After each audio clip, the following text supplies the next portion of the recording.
É assim que se termina uma saga, porra! E hoje então eu trago finalmente, depois de mó tempão prometendo, o último livro, né? A resenha do último livro da saga Sacramento Tropical. Eu sei que eu demorei, mas eu tava esperando aí as ideias maturarem. Na verdade foi preguiça de gravar mesmo. Mas enfim, gente, vou dar essa resenha sem spoilers, tá? Se você não conhece. Fiz resenha dos outros 3 livros.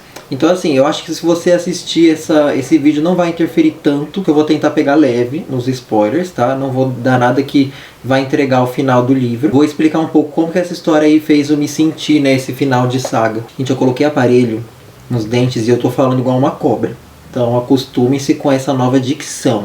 Fuja da Tempestade, o último livro da saga Sacramento Tropical. Fuja da Tempestade, então, é o último livro da quadrilogia, né?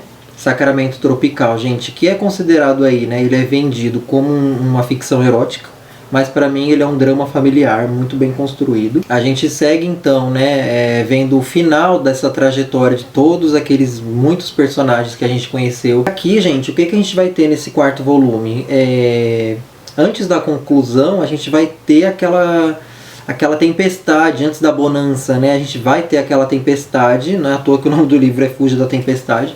Mas nesse sentido não é fuja, gente, eles vão entrar no olho do furacão, entendeu? Porque aqui, todos aqueles segredos que eu falei, né, no vídeo passado, que os personagens estavam escondendo uns dos outros, né? O Eduardo, por exemplo, que lia, né, ele leu todos os diários da Margot, que é a mãe dele.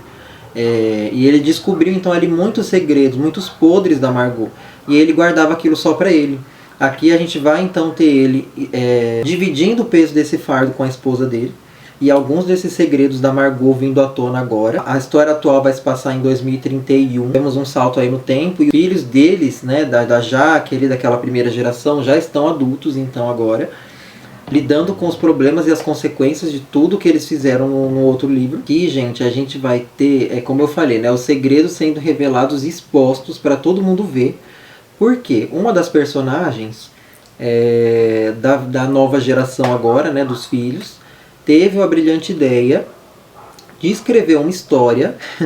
Ela escreveu então um romance, e a história desse romance é a história toda que a gente leu nos outros livros. Então ela meio que pegou os dramas daquela família toda, principalmente da Jaque e do Patrick, né?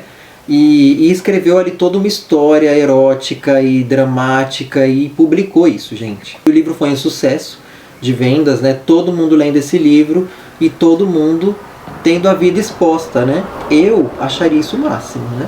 Mas eles não gostaram. Então isso vai ser um drama, assim, na vida dessa gente, porque tá tudo exposto, todo mundo que não sabia algumas coisas já sabem agora, e aí eles vão na cara de um do outro pra cobrar, pra saber se aquilo é verdade ou não.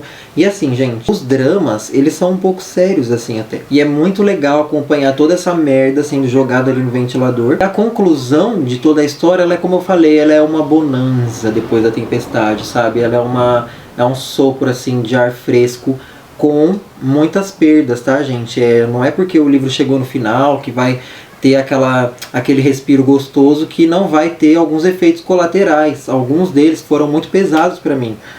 Por exemplo, eu senti muita falta de uma morte de uma certa personagem que eu nem gostava tanto dela assim na história, mas ela me pegou de um jeito muito desprevenido.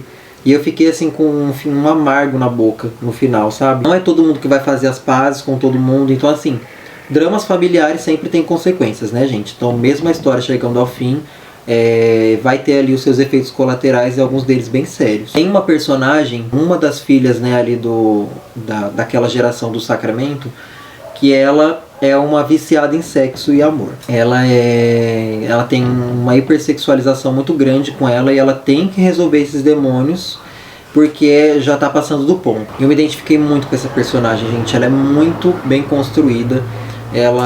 Eu senti muito assim os dramas dela, porque muitos deles são meus dramas também. Algumas coisas que ela pensa, que ela pensava, algumas coisas que ela fazia me fizeram automaticamente refletir algumas merdas que eu já fiz na minha vida também, quais eu não me arrependo muito, mas eu fiquei me questionando, nossa, será que eu tenho isso, sabe? É uma personagem que me fez refletir muito sobre mim mesmo. E é muito divertido acompanhar o que aconteceu com ela. Acompanhar o que acontece, assim, o desenvolvimento dessa personagem me fez ter um pouquinho de fé e esperança em mim mesmo. Senti também um pouquinho de falta da história da Margot, né? A gente nos outros livros tinha ali o passado dela sendo narrado também, mas agora já foi concluído, né, o que tinha para ser concluído dessa história, e a gente já não vai ter mais tanto, né, como a gente tinha nos outros livros a história da Margot. Agora é só as consequências mesmo de tudo aquilo, algumas consequências bem édipicas, digamos assim, meio freudianas, sabe? De envolvendo incesto e desejos carnais proibidos. O que é muito interessante, gente, o sexo no livro, digamos que 90% do drama é por causa do sexo. Então, tem alguma coisa sexual envolvida. Porque a Margot era muito assim. E lembra que eu falei que ela tinha meio que lançado uma maldição ali na geração dos filhos dela, porque a Margot ela tinha esse lado meio bruxa, né?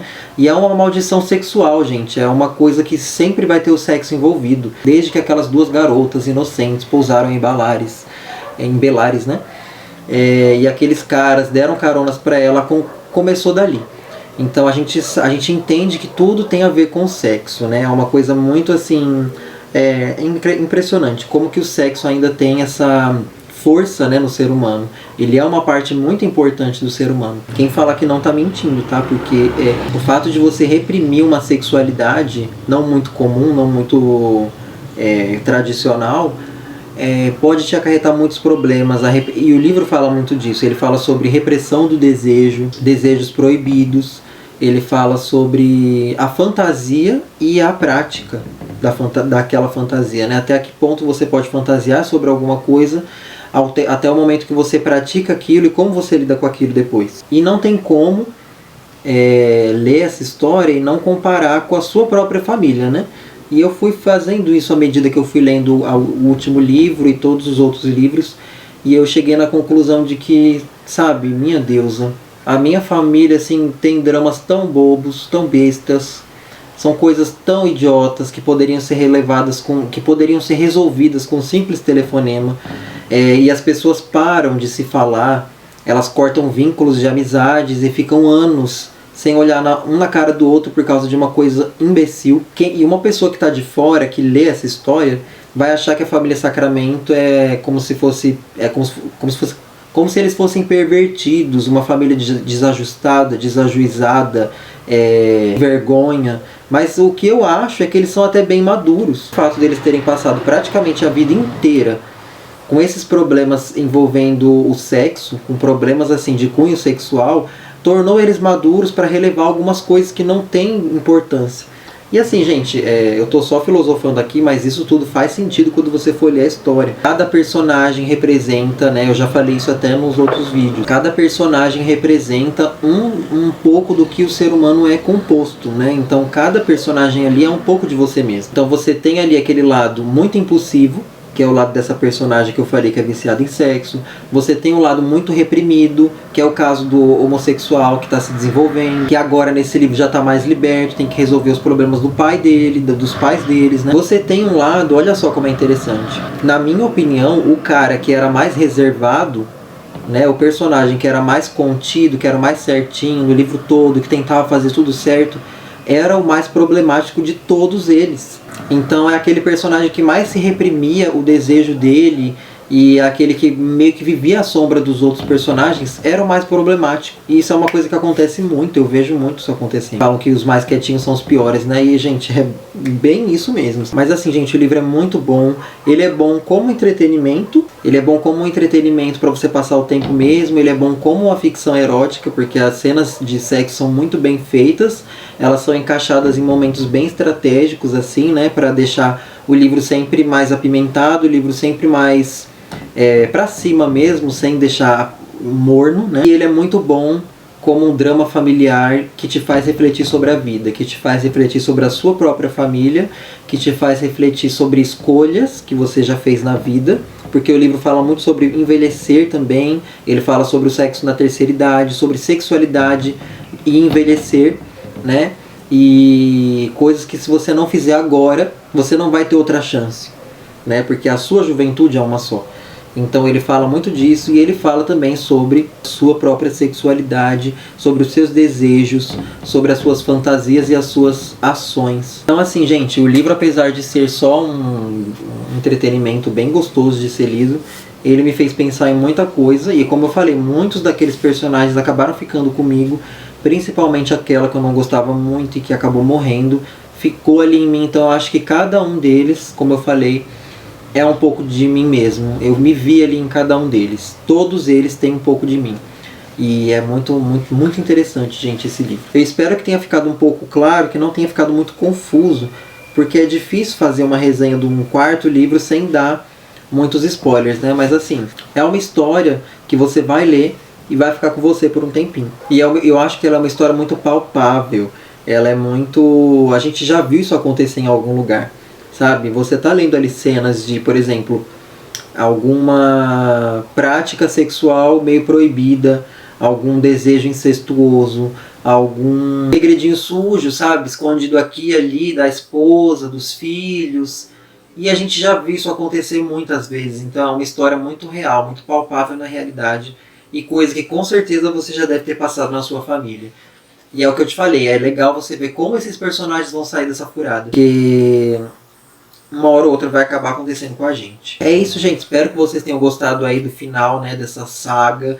Me contem aí embaixo o que vocês acharam do final do livro. Você já leu os outros? Pretende ler? Vale a pena. Eles estão disponíveis no Kindle Unlimited. Então, se você assina o Prime, tá de graça. É só baixar no seu Kindle e começar a leitura. Mas se você não tiver o Prime, eles estão baratinhos, gente. É e-book. Então, livro digital não custa muito caro e muito bom escrito. É isso então, gente. Beijo pra todo mundo e até a próxima. Ou não.